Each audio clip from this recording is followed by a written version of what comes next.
Terima kasih Anda masih bersama kami di Lintas Banua Sepekan.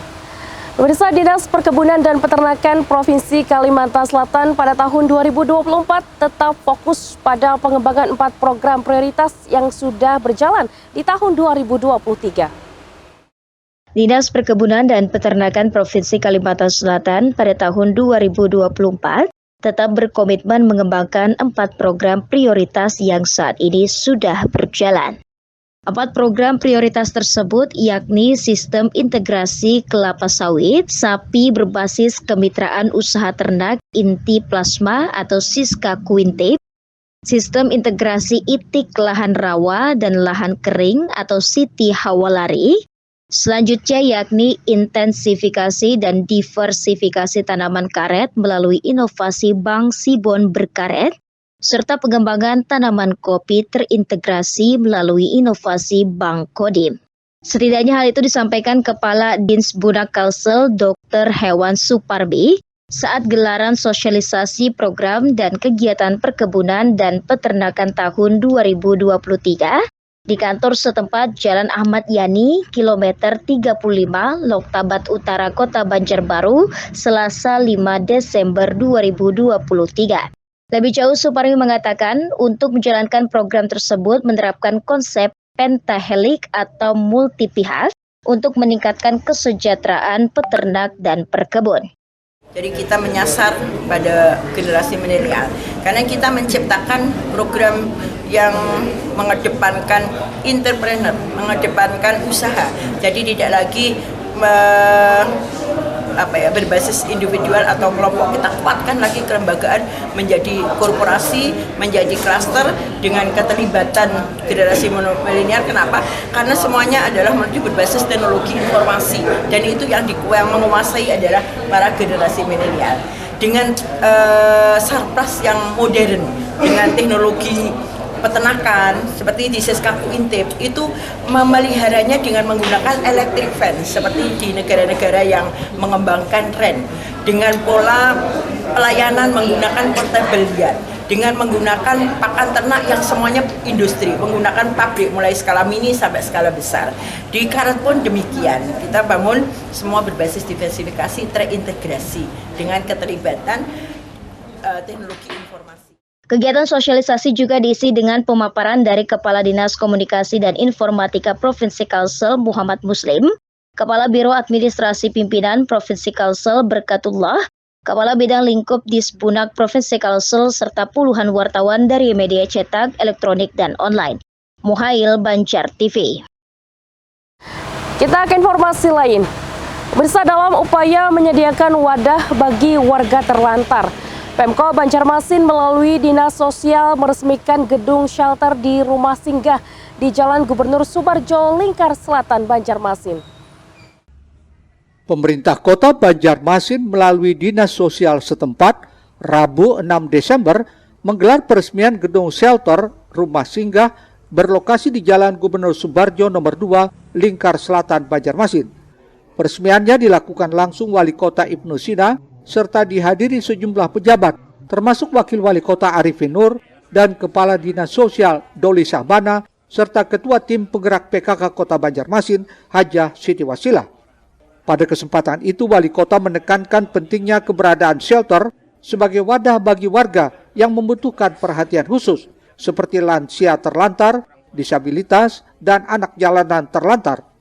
Wali Kota Ibnu Sina juga mengapresiasi pelayanan yang telah diberikan kepada lebih dari 75 orang yang kini tinggal di rumah singgah tersebut. Saya mengucapkan terima kasih kepada Dinas Sosial Kota Banjarmasin yang hari ini kita meresmikan shelter rumah singgah Bima. Ini untuk melengkapi sarana prasarana fasilitas penanganan masalah sosial, terutama untuk anak terlantar, anak jalanan terlantar, kemudian disabilitas terlantar, dan juga lansia terlantar. Di samping selama ini juga melayani yang ODGJ. Bahkan yang paling banyak selama ini kan dirawat oleh teman-teman di rumah singgah ini adalah dari ODGJ, sekitar 75 orang. Yang keluarganya sudah tidak ada lagi ya. Sebagian walaupun ada keluarga tapi tidak mau mengambil, walaupun sebetulnya sudah dalam masa apa istilahnya ya, sudah tenang sebetulnya. Ya kalau dimasukkan ke Sambang Lihum pun itu sudah harus dikeluarkan karena memang sudah secara itu sudah tidak ada sudah selesai lah pengobatannya. Sementara itu, Kepala Dinas Sosial Doli Sabana menjelaskan, gedung bernilai 2,4 miliar ini terdapat 3 blok bangunan dengan jumlah 15 kamar dan setiap kamar dapat menampung 4-5 orang.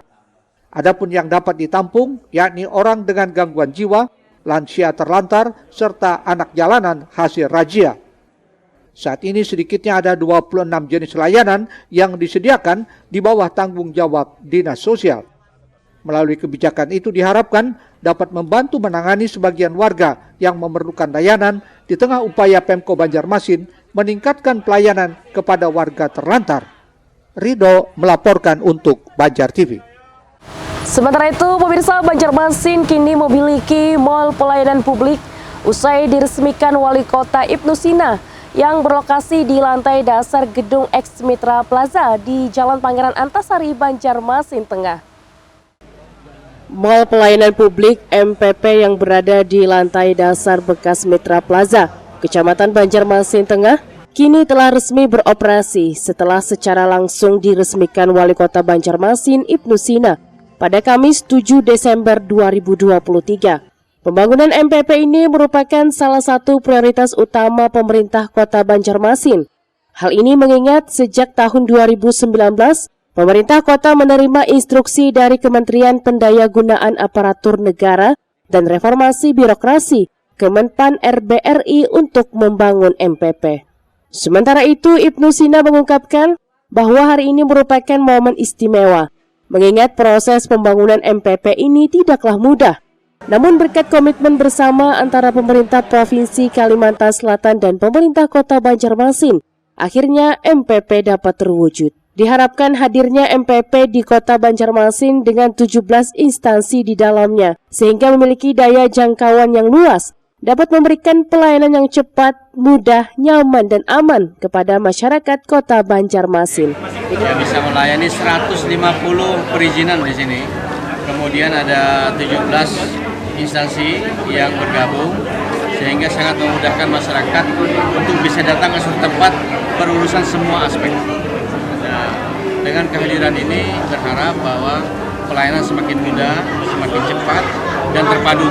Jadi sekali datang kita bisa urusan macam-macam, kemudian sudah terintegrasi dengan secara online dengan seluruh jaringan-jaringan aplikasi yang ada di masing-masing instansi secara online. Yang berurusan masalah KTP, perizinan, masalah hukum, mau nikah, dan berbagai hal, silahkan datang ke sini. Satu langkah menuju MPP, seluruh urusan bisa dilayani dengan baik. Saya kira itu intinya. Diketahui pembangunan MPP menghabiskan dana sebesar lebih dari 4,4 miliar rupiah dari anggaran pendapatan dan belanja daerah APBD Kota Banjarmasin tahun 2023. Acara peresmian tersebut turut dihadiri oleh Wakil Wali Kota Banjarmasin Arifin Nur, Kepala Dinas Penanaman Modal dan Pelayanan Terpadu Satu Pintu DPM PTSP Aryani, serta jajaran Forkopimda Kota Banjarmasin. Ridho melaporkan untuk Banjar TV. Selanjutnya informasi dari dunia pendidikan. Pemirsa, sebagai bentuk apresiasi terhadap suksesnya program Merdeka Belajar pada pemerintah daerah di 13 kabupaten dan kota, Gubernur Kalsel Sahbirinor memberikan penghargaan. Kita kerja.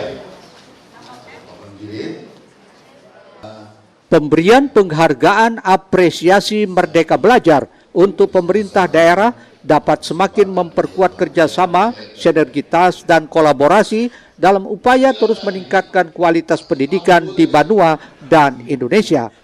Hal tersebut seperti disampaikan Gubernur Kalsel Sahbirinor sebelum menyerahkan penghargaan apresiasi Merdeka Belajar untuk pemerintah daerah di Hotel Arya Barito Banjarmasin akhir pekan lalu. Menurut Paman Birin, pendidikan merupakan faktor utama untuk mendorong kemajuan dan perubahan yang lebih baik di berbagai lingkup kehidupan. Untuk itu, salah satu kunci guna terus mencetak SDM yang berkualitas dan berdaya saing adalah pada penyelenggaraan pendidikan. Dikatakannya program pendidikan Merdeka Belajar adalah sebuah program kebijakan di bidang pendidikan yang diharapkan dapat mendorong inovasi di lembaga pendidikan serta meningkatkan kompetensi guru.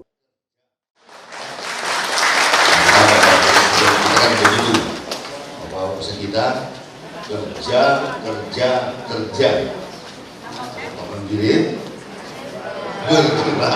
bergerak dan terus bergerak. Namun kita sebagai bangsa yang tidak pernah putus asa, maka adalah terciptalah Merdeka Belajar.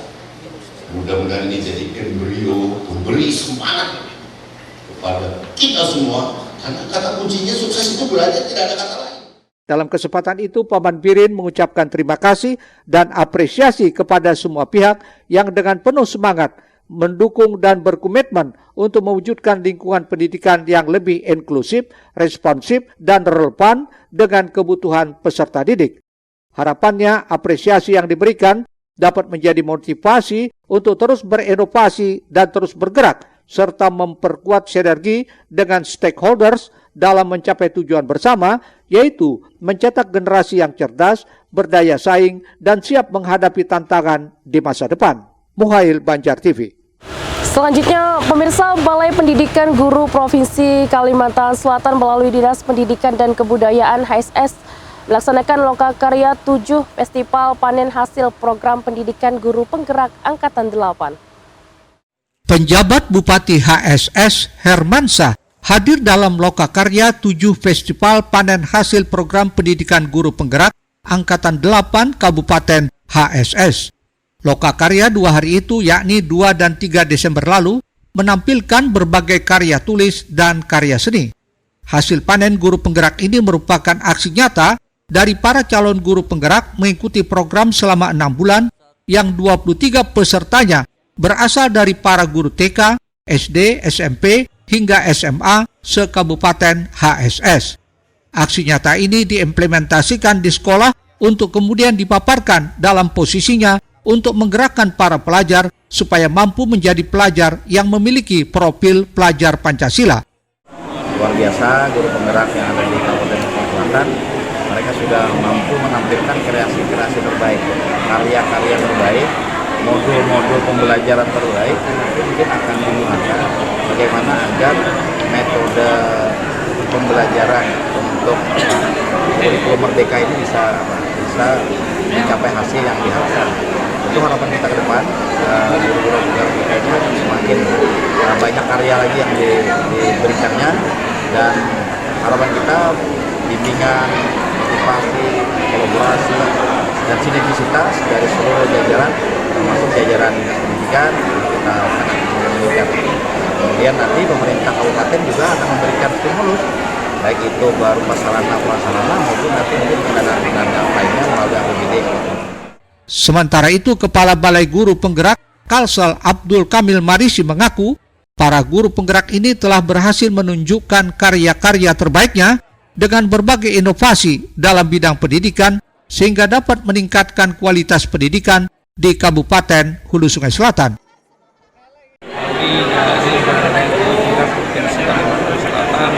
Sangat berterima kasih kepada dukungan Bupati, Kepala Dinas atas suksesnya pelatihan guru penggerak untuk Angkatan 8 ini.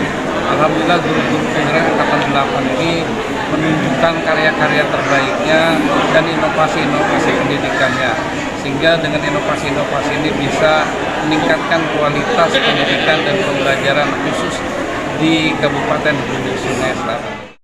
Kabid SMP Disdikbud HSS Muhammad Beki Ismet menyebut, hari ini kegiatannya adalah kelas berbagi dengan menampilkan stand yang di dalamnya terdapat hasil yang sudah diimplementasikan di sekolah masing-masing. Kita hari ini dalam rangka kegiatan lokakarya 7 guru penggerak panen hasil, di mana hari ini adalah lokakarya terakhir dari pendidikan guru penggerak yang mereka ikuti, yang mereka jalani selama 6 bulan. Nah, inilah panen hasil yang dilaksanakan selama 2 hari. Jadi hari ini seluruh rangkaian dari pendidikan guru penggerak sudah selesai, dan inilah hasil yang mereka tampilkan selama pendidikan guru penggerak selama 6 bulan yang mereka jalani. Abdiansyah Kandangan melaporkan untuk Banjar TV. Pemirsa, segera kita simak puluhan finalis Naga Kasel kunjungi Perpus Palnam. Informasi selengkapnya setelah jeda iklan berikut ini.